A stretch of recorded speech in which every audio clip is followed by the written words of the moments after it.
Yes, Roma wines taste better because only Roma selects from the world's greatest wine reserves for your pleasure. And now, Roma Wines, R-O-M-A. Roma Wines present Suspense. Tonight, Roma Wines bring you Mr. Howard De Silva in You Take Ballistics, a suspense play produced, edited, and directed for Roma Wines by William Spear. Suspense, radio's outstanding theater of thrills, is presented for your enjoyment by Roma Wines. That's R-O-M-A, Roma Wines. Those better-tasting California wines enjoyed by more Americans than any other wine. For friendly entertaining, for delightful dining. Yes, right now a glassful would be very pleasant, as Roma Wines bring you Howard De Silva as Homicide Lieutenant Ed Harvey in You Take Ballistics, Cornell Woolrich's remarkable study of the police mind at work, which is tonight's tale of Suspense.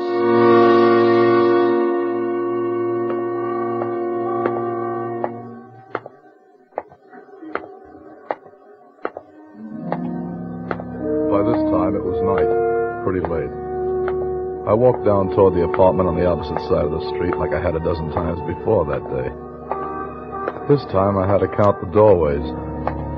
I knew Cass was on the 10th one down from the corner.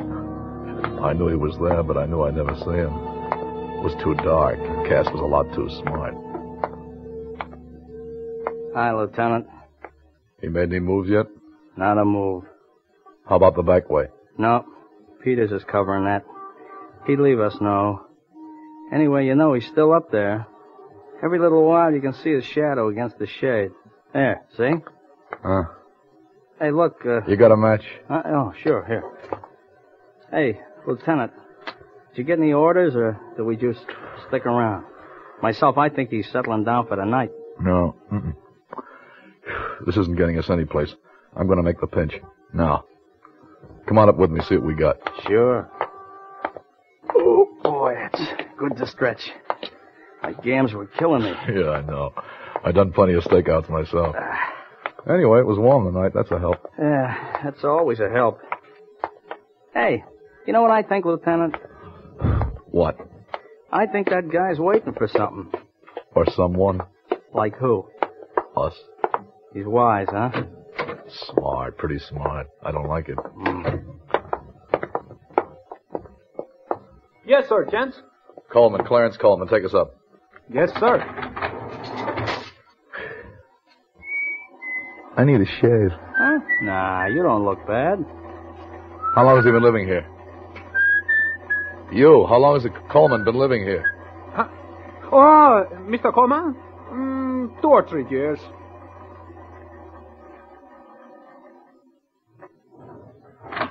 Second door We to know your... the way. What a dump, huh? Hey, No. Lieutenant, No, you no. think No gun. He won't give us any trouble. He's too smart. Your name, Coleman? Yeah. We're from headquarters. Okay. You want to come in, or you just want to talk to me where you are? We want to talk to you downtown, but first we want to come in. Come on in. Nobody's stopping you.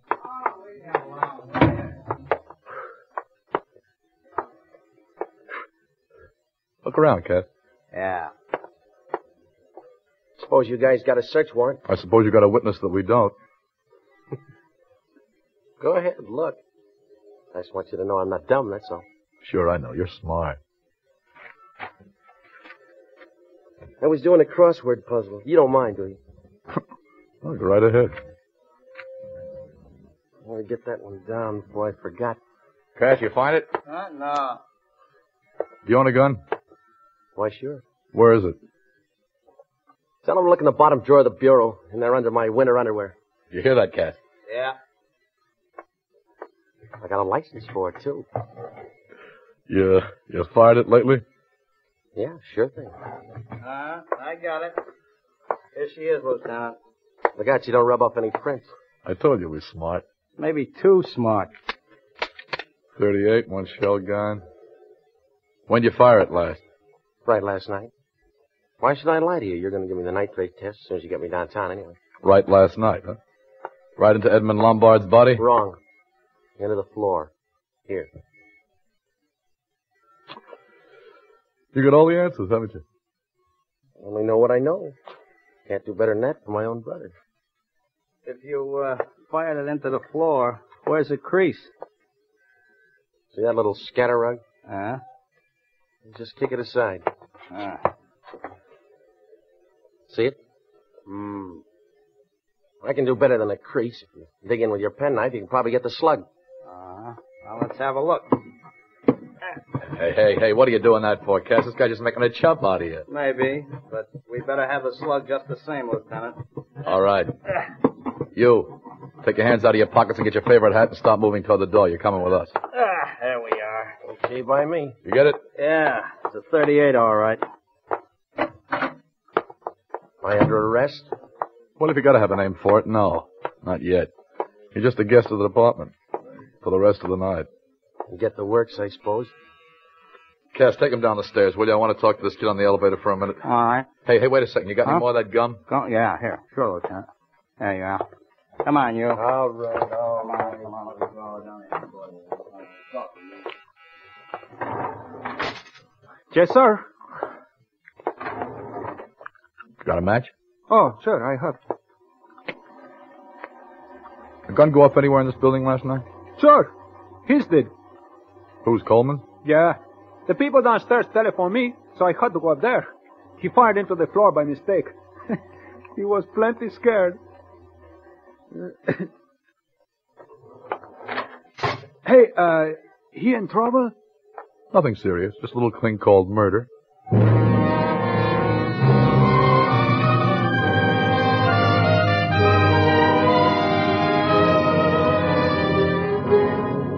For Suspense, Roma Wines are bringing you Howard De Silva in You Take Ballistics.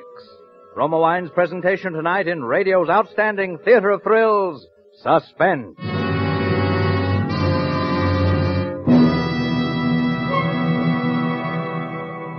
Between the acts of Suspense, this is Truman Bradley for Roma Wines.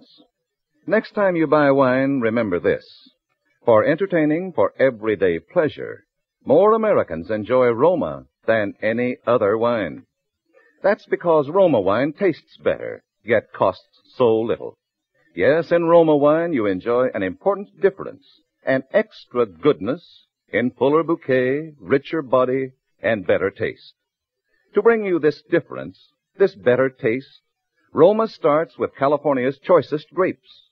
Then Roma master vintners, with America's finest winemaking resources, guide this grape treasure unhurriedly to tempting taste perfection.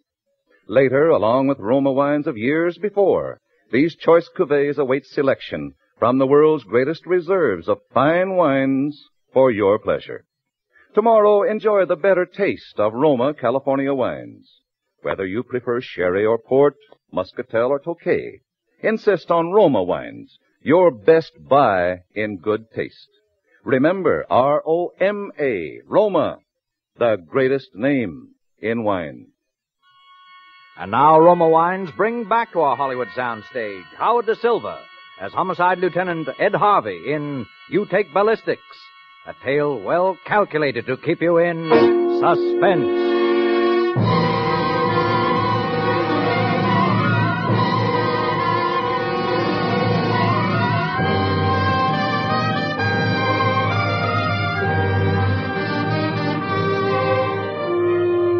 I've been on the force for quite a while, and I've made my shares of arrests, big and small. Little punks and chiselers and big-time racket men and crazy, wild-eyed killers. I never made a pinch that looked better and that I liked less than this Coleman. We had everything. We had to make the pinch. And I knew it was going to turn sour the minute I walked into that apartment. And a sour murder rap is something, well, I personally don't care for. We didn't take him downtown. We took him over to a little precinct house up on the west side. And we didn't book him. We just tossed him in the back room and let him wait. Leffinger, my boss, got there about 10 minutes later. Did you bring him in? Yes, sir, he's in back. Here's his gun. He claims it went off into the floor last night by mistake. Oh, beat us to the paraffin test, huh? Well, he could have framed it that way after he killed Lombard. Yeah, he could have. Here's a slug, Captain. 38. Yeah. Turn the stuff over to ballistics. Yes, sir. Hey, Cass. Huh? Give me a light, will you? Sure. Yeah. Okay. Yeah. Any report on the one they dug out of Lombard? Probably on its way now. Who are these two guys? The night elevator man that took him up to Lombard's apartment and the night counter man at the lunchroom about a half a block away. They recognize him? Positive. Well, let's go to work. Sergeant. Yes, sir? We'll want to spring these witnesses on them. One buzz, send in the elevator man. 2 buzz of the other guy. Okay, Captain. You think you'll sweat? You? No. Hi, Coleman. Sit over there. Sure. Put the light on him, O'Farrell. Yes, sir. All right, Coleman. Suppose you tell us what you did last night. Beginning when? Beginning when you left your apartment. Well, I went out about 9 o'clock. Walked over to 23rd and 7th. There's a cigar store there. I made a phone call. Who to? Edmund Lombard. Oh, so you did contact Lombard? Sure. Did I say different? Go ahead. You know Lombard's racket? You tell us. Collected bets on the nags. Only the long shots he wouldn't turn in. They never came in anyway, so who knows the difference? Only this one time, I get a tip on one that comes in. 20 to 1. Lombard can't cover. He lambs. I just catch up with him last night. On the phone, I tell him I want my dough. I tell him to meet me in an hour. Did he meet you? I didn't give him a chance. I went up to his place. You went up to his place? Sure. No percentage for me to lie. I know you got me placed up there. So you went up to his place? Yeah. He was already packing. Getting ready to lamb again. He kind of laughed and said, "You can't blame a guy for trying." I said, "I want my $2,000. Okay," he said. "You win." He asked me for a receipt so I can't come at him again. Fair enough. So I write one out for him in the hotel stationery. Well, wind it up. Let's see how good you can make it. That's all. So he begins unpacking. He figures he might just as well stay where he is now. And I leave. So that's how it was. Sure you didn't leave out anything? No. Why'd you leave out about killing him? Because it belongs out, because I didn't. You didn't have a gun on you when you went up there. Oh, yeah. Sure I did. Why'd you take a gun if you didn't plan to shoot him? So he wouldn't pull one on me. You think a guy like Eddie Lombard's going to cough up $2,000 just like that? Don't lie to us. When we bring you in here, we want the truth. You shot him first and collected your dough afterwards. No. And then you wrote out your receipt to a dead man. No. That's how it happened, isn't it? No. Answer me, No. isn't it? No. No.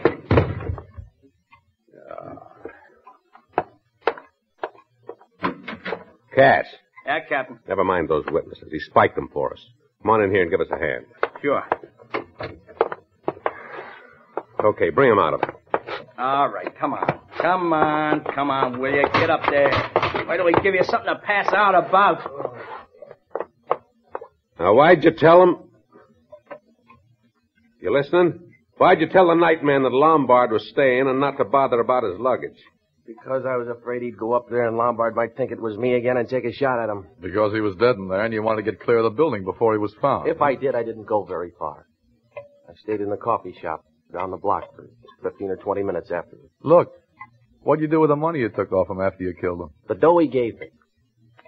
Put it in the bank first thing this morning. Take over, Cass. All right. Come on, Harvey. No. Wait till I wash my hands. You know, I need a shave.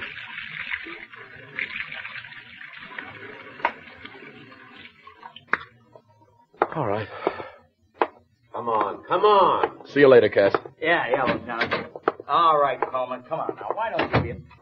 You know, if I'd hang around there much longer, I'd be liable to hurt him. You see what I mean? Yeah. How come nobody heard the shot? People next door were out, and down below they were asleep.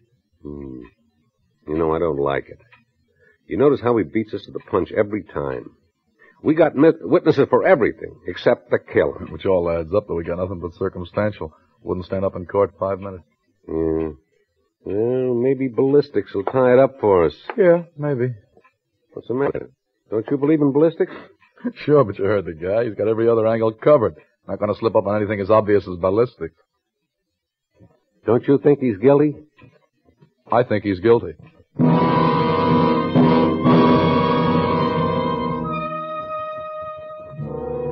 I went back up to Coleman's apartment. I hate this part of any job. There's always the off chance that it may turn up something, so it has to be done. But 9 times out of 10, it doesn't get you a thing. Didn't this time either. It's a lot of junk. In the living room, items, crossword puzzle he'd been working on, the pencil stub, the butt of the cigarette he'd been smoking, and the package it came out of. The bathroom, items, usual assorted stuff in the medicine cabinet, and 15 rusty razor blades under the bathtub. Kitchen, items, 3 empty beer bottles and some very lively cockroaches of assorted sizes. The bedroom, items, a bureau full of linen and 3 suits in the closet. One of them was the gray number he'd been wearing the night he called on Lombard. There was nothing in the pockets but a Canadian dime, a faded snapshot of a faded blonde, and a book of cigarette papers. I put the stuff from his pockets in a regulation brown envelope for no very good reason. Went back to the precinct. Leffinger was still there, biting his nails. Did you get anything? If I did, I don't know it. How's he doing? How's he doing? How are we doing? Lousy. Yeah, so far. You're still sure of him, huh?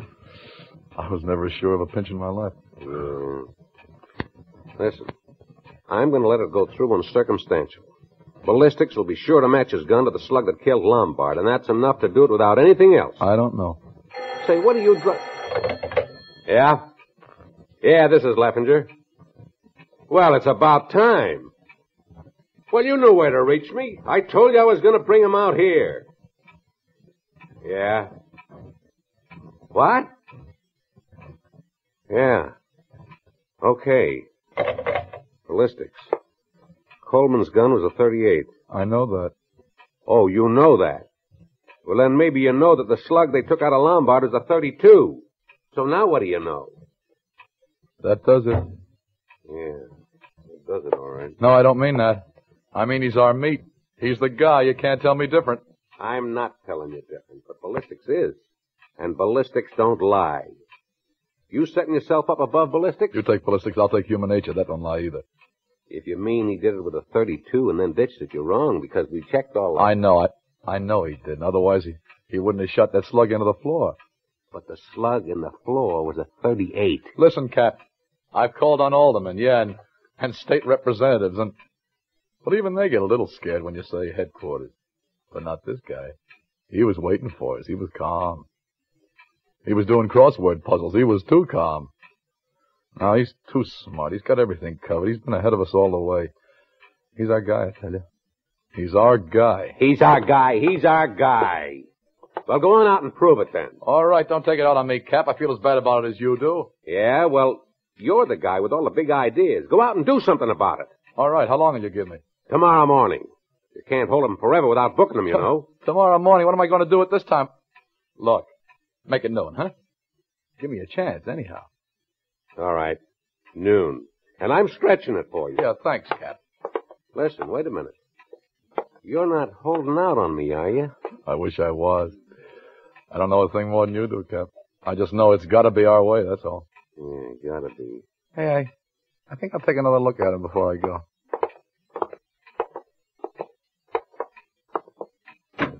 Oh, now listen, Coleman. We know you did it. Why don't you make it easy for yourself? Make it easy for you coppers, you mean? I know you guys. Anything for a pinch. What do you care if you got the wrong guy? All right. Okay, Cass. You can lay off. You got something? Yeah, the slug that killed Lombard was a .32. His gun is a .38. Huh?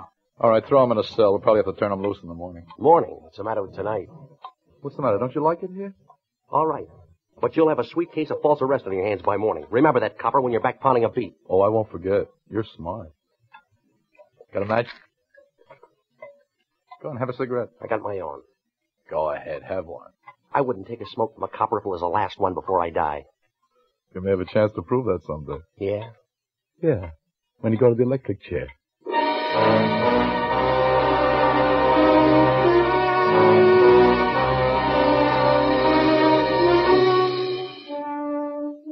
Well, that sounded good, but I wasn't too sure. You know, they say every criminal makes at least one mistake. Well, I wasn't too sure of that either. All I was sure of was that he'd done it, so there had to be some way to prove it. But first, I went back to his apartment. I went over the joint with a fine-tooth comb. Nothing. Then I thought of that suit in the closet. I got it out. I went over it inch by inch. Turned the pockets inside out. Right there was where I found something that gave me an idea, or rather it was what I didn't find that I should have. I went out to Coleman's kitchen, I made a pot of black coffee, and I sat down to think. And the more I thought, the better I liked it. It might not mean a thing, it might not even be possible, but it was all I had, So the next stop was headquarters and the pistol range in the basement. By the time I got through, it was daylight. At 6:45, I was waiting outside that cigar store at 23rd and 7th where Coleman had made his phone call to Lombard. It was run by a little guy named Truhoff. We questioned him before, but this was different. The story wasn't open yet, but finally, after what seemed at least an hour and a half, I saw him. I saw Truhoff come puffing down the street. Well, Lieutenant, you're the real early bird, huh? You're late. Late, he says. What time you want a cigar store should open? The middle of the night. Come on, let's go inside. I want to ask you a couple of things. More questions. Didn't you ask me already everything but my grandmother's middle name? Yeah, I forgot that. That's why I came back. All right. So now what? About this Coleman. When he was in here... Sure. He telephoned from the booth back there. How can I hear what he says from way up here? I don't care about that now. He used to buy smokes from you, though, you said. That's right. Every day almost. Any particular brand? Sure. Always the same for 2 years. These here. Always machine-made cigarette? Always? Why not? What did he buy from you the night he was in here phoning? The same. Why not? You're sure he didn't buy these? Wait. Yes. If I didn't see them in your hand, I would never remember. Cigarette papers. For change, he said. To cut down expenses, he said. It was the first time he ever bought them. Did he buy any loose tobacco to go with them? Let me see. Why, I don't think. He didn't ask me, so I figured he's got some already. Okay. You can give me some now. Oh, sure thing. Hey, give me some matches, will you? Sure. Help yourself. Say, what is it all of a sudden with you, Lieutenant? You look like you just swallowed the cat that ate the canary. You're all right, Pop. And I'm going to fix you up. Yeah? Yep. To be a witness at a nice big murder trial. Free.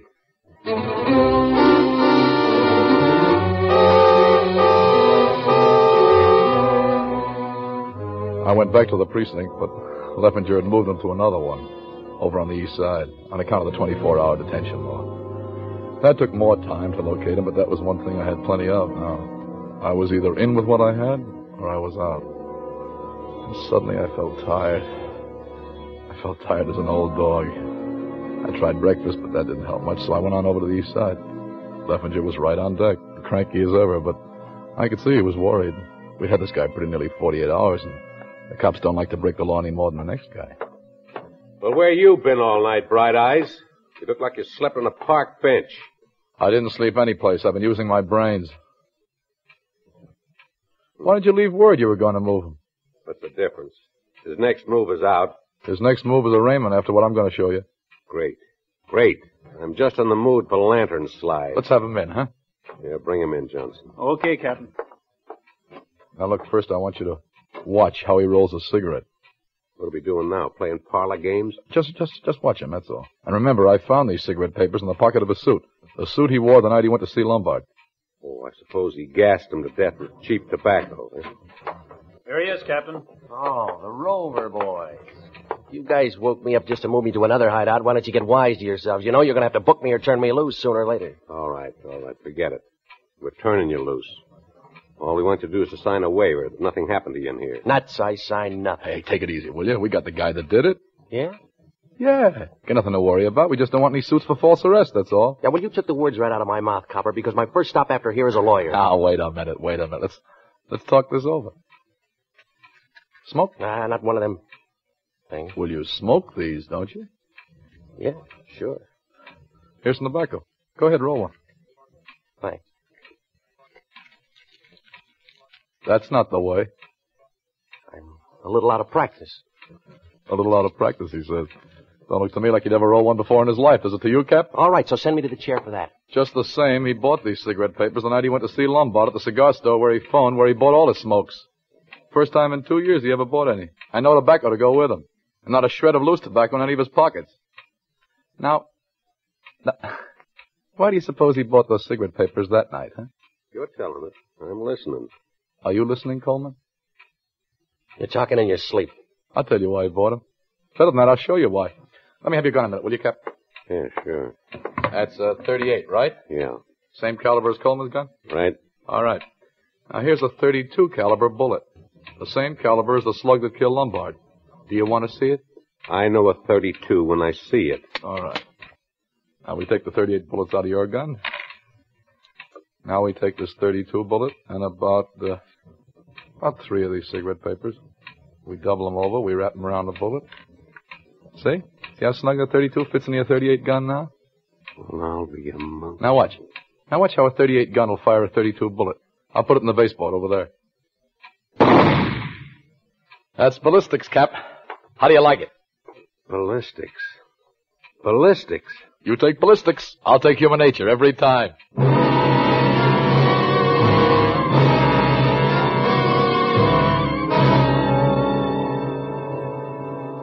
3 months later, Coleman went to the chair. Whether he took a cigarette from a copper or not before he died, I don't know. And I don't care.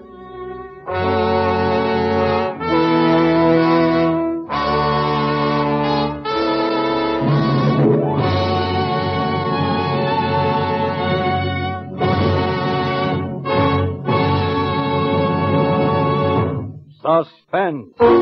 Presented by Roma Wines, R-O-M-A. Roma, America's favorite wines. This is Truman Bradley, bringing back to our microphone the star of tonight's suspense play, Howard De Silva. My compliments, Howard, on a grand performance. Say, tell me, how did you like being on the side of Law and Order for a change? On the screen, I've seen you as a pretty tough character. Truman, I much prefer to be law-abiding. It makes me more popular with my friends. Well, here's something, Howard, that will make you even more popular with your guests. A gift basket of Roma wines. From Roma, your host of the evening. My thanks to Roma, Truman. This is my idea of real hospitality. That's what your friends will say, Howard, when you treat them to the golden amber, fragrant Roma California sherry in your gift basket.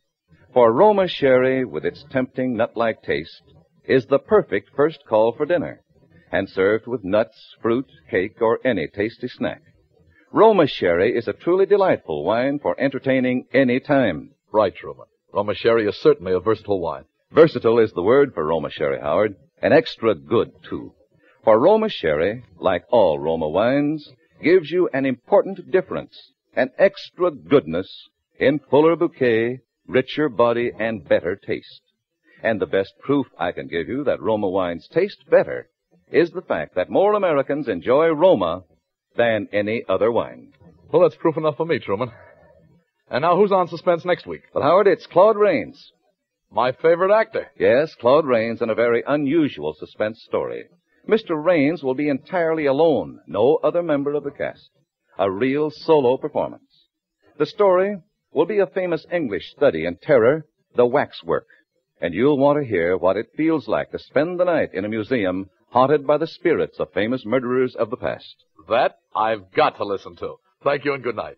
Howard De Silva appeared through the courtesy of Paramount Pictures and is currently being seen in their production Blaze of Noon. Tonight's suspense play was written by Robert Richards from the story by Cornell Woolrich. Next Thursday, same time, you will hear Mr. Claude Rains as star of Suspense.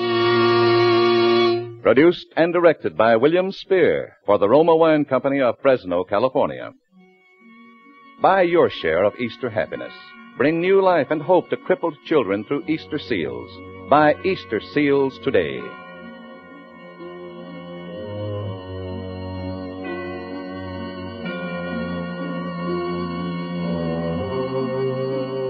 This is CBS, the Columbia Broadcasting System.